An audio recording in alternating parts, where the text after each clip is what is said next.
take this sort of thing on an informed judgment, an informed guess that it's actually doing some good. I certainly think that members of the public get a better service from me because I've got one of these machines. As a doctor and not a computer person, I want to know what is actually going on at the time. I want, from a research point of view, I want to be able to look at the information breath by breath if necessary, and that's what I can do with this. Watch out for the smoothie that comes along and tell you that his machine or his system will do everything you want. Because there is definitely no system that I know of in any business that will do absolutely everything. Taking a trip through York is like taking a trip through time. It's a thriving tourist area, second only to London in its popularity. Although the past is essential to York's economic survival, the City Council is aware that it must also take on the technology of the future. Councillor Hilary Moxon and John Cairns, the Chief Executive, are keen to use computers for communication. We have about 100,000 people that we're serving within the York area, and clearly to get those services, the kinds of services people want to them, we must be making the right decisions, we must be well informed on what is happening, both inside the city and also outside. And all of this implies that there's a large amount of information that we need to transact, both in presenting or preparing policy papers, but also at the far more humdrum level of communicating with each other. And so clearly communications lies at the hub of what we're doing. We're looking across the council at ways in which we can improve the use of information technology to enable us to give better services to the public and in turn to be more economic ourselves in the way we deliver those services. The Tonto equipment provided us with an opportunity for testing out a new way of communicating, a way which was quicker, easier than the existing arrangements of post and so on. One of the primary functions that it's used for and which we intended it for was electronic mail. There are tremendous benefits, I think, that I've got from having one of these machines. The main one has been the speed of communication with people who are as busy as I am, who are not at home, when I want to get in touch with them. Another one is the actual quality of communication. I think you can actually contact people on smaller matters that I wouldn't necessarily ring somebody about, but in fact might be quite important. They might turn out to be quite important. So what I do is I can just bung it on the machine, send it across, and they can have a look at it. If it's important to them, take it up. If it's not, then discard it. And I think also the business just about the sense of not inconveniencing people, because when people are being pestered with telephone calls, a lot of the time they're disturbed. You might catch them when they're on their tea, when they're watching television, when they're playing with the children. So it enables me to contact people without feeling guilty about it sometimes. We've got about 22 machines in the council at the moment. 10 of those are actually located in members' homes, and the other 12 are within council offices, basically one in each department. When I first got it, I think I honestly didn't know exactly how valuable it was going to be. But having said that, obviously they are costly, and we have to set the cost of providing all councils with them against the needs of the city. The cost of each machine was approximately £1,500. So the total is somewhere in the region of £30,000–35,000. In relation to our total expenditure, of course, that's extremely small.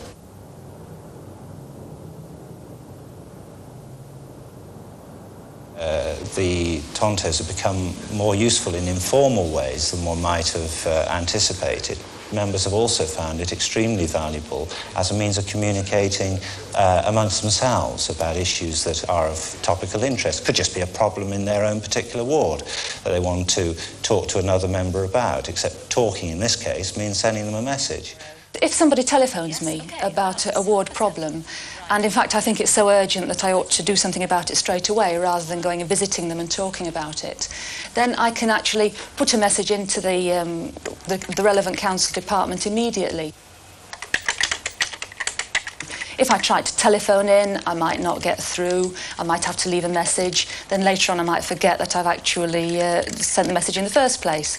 So it's important on a ward basis. It's also if I've been to a meeting with fellow councillors and some important points have come up from the meeting, perhaps relating to leisure services that I'm the chair of, then I can put in all the points that have been raised immediately while they're still fresh in my mind, without waiting till the next day when some of the nuances may have slipped my memory. I can put in messages very quickly, I can put in simple inquiries. So I think that my service has improved to the people I represent. I don't think that they realise why. They don't know that I've got a machine that does it. If you want one computer to swap information with another, it may be possible to connect them together. If the second machine is some distance away, you'll probably use a telephone line. You'll also need a device to couple the computer to the line. This could be an acoustic coupler like this one, where you put the handset of the telephone into it, like so, or it could be a modem, which can be built in to a computer like this one here. At Northern Containers, computers exchange information in two ways. Firstly, when they're plugged directly into each other in the same office, and secondly, when they chat over a telephone line halfway around the world. Usually, we see these containers on lorries, driving up and down our motorways. Between jobs, they're held in depots like this, which offer a storage and repair service. Director and General Manager of Northern Containers is John Evans. Well, we are a business that's predominantly paperwork orientated. We did a check as to how many times we wrote down a container number whilst it was in the depot, and we counted 42 times. And so that got me thinking that there had to be a better way of recording things than simply manual input. And for 80 to 90% of the problems that we had, the computer would assist us. We looked at various methods of using handheld terminals, or those terminals which were currently in use. We talked to Husky. They were very, very cooperative, gave us a lot of assistance in working out how best to use their machine. And really, I think the thing that helped us was, first of all, its very large memory, over 208K, and what was no bigger really than a paperback book, and a very, very useful screen, which was 8 lines down and 40 characters across. That meant that we could use it more or less as a computer and give instructions and produce menus for the estimator to use. And so we spent, I would think, the best part of a year developing the checking system to run on the Husky Hunter. We installed the complete system 1 month before our major competitor went into liquidation. And that meant that our workload not only doubled, it trebled, and in some stages quadrupled. And the computer, whilst it creaked a bit, enabled us to cope with that very, very heavy workload. Our customers want to know within 24 hours of everything that happens in this depot that affects their equipment. That means that we have to send every day, first thing in the morning, usually before 10 o'clock, a movements report which will tell our customers what containers have come in, what containers have gone out, and what, if any, containers we've repaired or been made available for use during that day. We use an electronic mail system by linking our PC into the telephone system with a modem. Although the telephone lines in the UK are quite good, they nevertheless are subject to a certain amount of interference, and the slightest interference on a message can mean that it arrives garbled. And if you are not careful, you can be sending the same message 3 or 4 times. We spent the money on the error correction facility, and we've been very, very satisfied with it. I would think 95% of the things that we did manually, we now do on the computer. There are some things that the computer will not do as quickly as a human being. Because of the use of the database, one is processing data over and over again. What a human being can do, because of its intelligence, is just extract, at a glance, the relevant information for a particular thing. Whereas a computer has to be told and will only do it a particular way. I think people are very, very dubious about computers. A lot of bad experiences, a lot of poor systems have gone in that have given people not less work but more work. And I think it's fair to say that even in our system for the first 3 or 4 weeks that there was additional work because we ran the manual system and a computer system in tandem just to make certain that we didn't embark on something that we couldn't rectify if it went wrong. By being as good or better than the competition, we will be the ones at the end of the day that were still in business. I won't say I have to fight to keep people off the computers, but they really like to get on them, particularly the two youngest members of the staff. They've been taught at school to use them, and they can't wait to get onto them. Accounts were one of the first areas that people looked at using computers, but there are many other parts of business which, if information was readily available, would help managers manage better. I'm thinking in particular of performance figures. I want my information as to what my repairers have done, or the number of containers that come in, or the number of estimates that I've done promptly on a weekly basis. I don't want it as historic information. If it's a month that's gone by before I get that information, it's no use to me at all. It's perhaps interesting to look at, but it doesn't help me manage. Using digital dialogue, you can access all sorts of information from around the world. Joya Shillingford from Telecom Gold is here to explain to us how this happens. First of all, Joya, what are commercial databases? Well, they're like large electronic libraries of information which you can search through. If you can imagine going into a library and looking through back copies of articles to find something that's specifically related to you, that could take hours of your time. So you have to weigh up the sort of minute-by-minute charge against the time it saves you. I see. One of the databases we have is the World Reporter database. So this is coming up now, the World Reporter. And I'm just going to type in the name of the publication that I'd like to look through. I happen to know that the short abbreviation for The Guardian is GDN, but if I didn't, I could type help and it would give me a list of codes for the different publications. I see.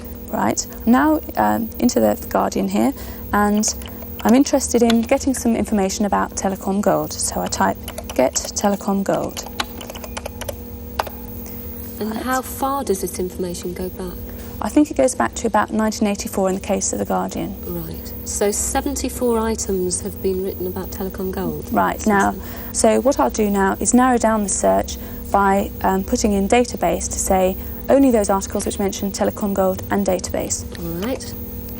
So I'm putting PK in here. That means pick, yes. Database. So now we're matching Telecom Gold, it's picking database and Telecom Gold, and that's narrowed it down to 24 items. Right. Now we're just going to see if we can narrow it down a bit further and see what the effects of this sort of technology are on employment. So I put in employment. Pick employment. So that's Telecom Gold, database and employment. That's 2 items have been retrieved. I'll now look for the headlines of these articles to see if they're the sort of thing that I want. Now I've called up 2 items here. One says a sideways look at productivity, and the other one is called prospecting for gold.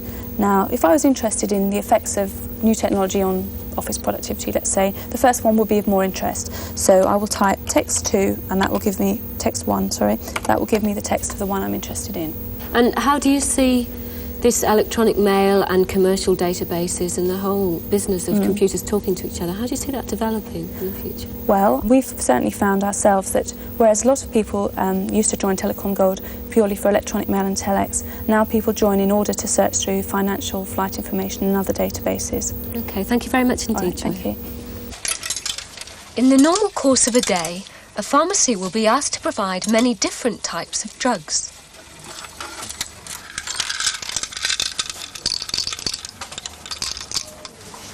Because of the large variety available nowadays, it's impossible for them to keep their own stock of all the drugs on the market. Therefore, they need regular supplies delivered several times a day. The chemist makes a note of all the drugs he needs directly onto a computer. Vestrick, a pharmaceutical wholesaler, rings the chemist at set times during the day. Good morning, Vestrick. We're ready, thanks very much. OK, we're ready now. Thank you. Bye. The order is transmitted over a telephone line to the Vestrick computer. As the order is being transmitted, it is also printed out in the warehouse.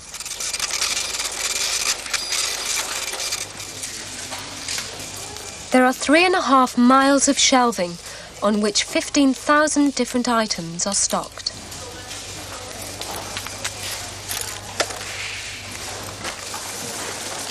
Using this method is quicker and reduces the paperwork involved. It lessens the chance of error due to mishearing a spoken order over the phone and misreading a handwritten picking list.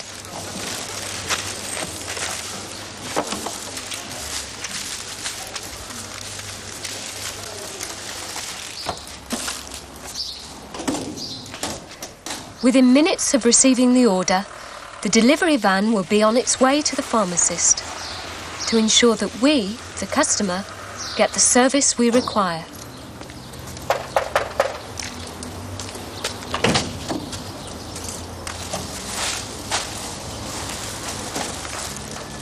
Good afternoon, my love. Are you well? Yes, thank you, and you? Very well. Lovely man. Thank you. Bye. Bye. So we bought our computer, but we're not alone. Ian Fraser is the chairman of the IBM PC user group. Ian, why do user groups exist? Very much to bring users together. I started a group very much because I felt alone and I wanted to meet other users of computers. And really, since I founded the IBM PC user group, I've been able to foster that. And I think that computer users, most of all, do need to meet each other and to actually interchange their views and find out what's going on. And one of the features of our meetings is a question and answer forum for users to actually ask each other questions. Very often the question will be answered by another user rather than somebody in the chair. Right. For example, where can I find a scientific word processor? Or which one is the best? And then perhaps that person will receive an opinion on which is the best word processor to meet his needs. Maybe that person has a technical question, and then he can have a private conversation with somebody else who's working in the same area, and then maybe he has a friend for life who can help him with technical problems. So it saves going to the dealer and going to the manufacturer and finding out everything yourself, sort of reinventing the wheel almost. It's quite difficult, in fact, for end users to go directly to the manufacturer. We're very much a funnel for users, and we try to pull out the experts from the manufacturers. Ideally, we get the person that wrote the software if it's a program. And if we can't, we go as far up the ladder as we can. So we certainly try to have the software house behind the program or the major distributor. And we will bring these people out and they will face the members' questions.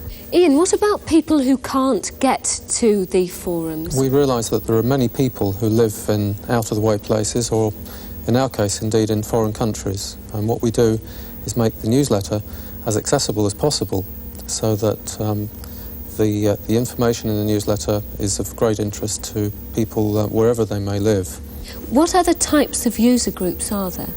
There are user groups for major software and also perhaps in particular industries. For example, major banks have their own user group.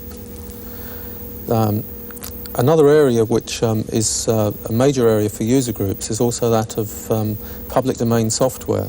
And this is low-cost software that people have written and would like to share with others, and which is made available through user groups for a nominal charge for the disk. These programs cover everything from databases to communications to small utilities. And if you like the program, you're invited to send the authors a contribution for its use, and they suggest the amount. So there are three types of user groups, one associated to a machine, one to a particularly sophisticated form of software, and the third one is to, say, estate agents who might have it, or the church users group, or whatever. Yes, that's right. OK. Thank you very much indeed, Ian. Thank you. So far in the series, we've heard from people who use the computer to do the same job they did before, but just do it more efficiently. Dr. Paul Johnson is different. He's developing a line of medical research which would not be possible without the micro. Cot death, or sudden infant death syndrome, as it's known around the world now, is now the major cause of death in infants. But it's unusual in that it occurs in apparently healthy infants at home, and most people think during sleep. Death, sudden or otherwise, involves the cardiorespiratory system, but we want to know what part of the system is possibly failing. So that's why we look at respiration, and respiration is not easy to look at. This had to be done in our laboratory in the hospital with very complex equipment, a lot of people, and a great deal of time trying to analyze what was going on. But it's from this that we've been able to develop a monitor with improved technology. But I suppose the major advance is the small computer with its power, so that we can actually take the laboratory into the home. And that's where we're probably going to get the answers, not in the hospital. Now, this is the first part of the new monitoring system, and it has a transmitter and a receiver. We're transmitting red light that you can see and invisible infrared light. And this, the first part, is placed in an adult on my finger like that. I then put that's the transmitter, and then I put the receiver this side to pick up those two light bands. Now, two things affect that transmission. One is the pulse, and the second is the oxygen saturation.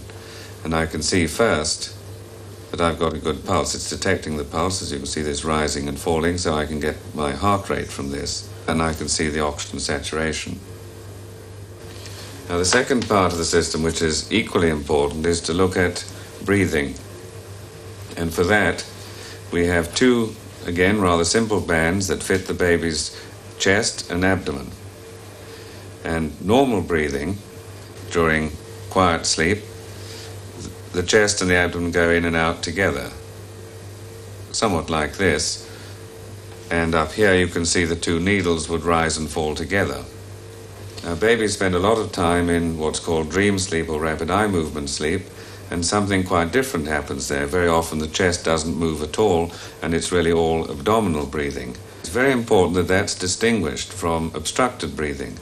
And obstructed breathing in a baby, you'd actually see the chest going in at the same time that the abdomen is coming out. And the computer within that analyzes and memorizes both the quality and the form of the signals we're taking in before it then decides to transmit this information to our, again, quite small computer in the hospital. However, the instrument is capable, if, for example, the oxygen saturation falls to a low level, of alarming automatically and communicating with myself and the computer at the same time. We use either a telephone link or a cellular radio. This gives us a lot of mobility. I can be in the car at home. If it's at home, I can just turn over to the TV channel that's appropriate. In the car, I just answer the telephone on a particular cue. And with this small computer, I'm able to see exactly the same thing that I could see in the laboratory. I have to stress that we are going after a cross-section of the population because I don't think anybody has defined what is really normal or abnormal in this age. Obviously, mothers who've lost previous babies consider their babies at risk, but this is a marginal risk. And I don't think we yet know the best way of monitoring them. Parents of normal babies appreciate this work has to be done to set the background for others, and they're really remarkably cooperative. And it's not a major intrusion into their home, and this is important. You can't take a van load of equipment in. Most people would still not believe that we can make these kind of observations in a hands-off situation, if you like, in the home. It would be remarkable still to get this kind of information from the bedside in a ward. Not only is it a major cost-effective procedure in that you have a reduction in staff, there just actually is no way to survey a baby at home 24 hours of the day, however many staff you have. So we're actually able to do things that we just couldn't do before, that's acceptable to parents and the baby. As a doctor, not a computer person, I want to know what is going on at the time, so that this monitor is able to give me the physiological information so I can look at things breath by breath and what was going on. Equally, the monitor can call me direct, so I'm not dependent on the computer. And this is of considerable assurance to parents as well. Next week we look at the retail revolution that started already. Will cash become useless? Will credit cards be forgotten? Who knows?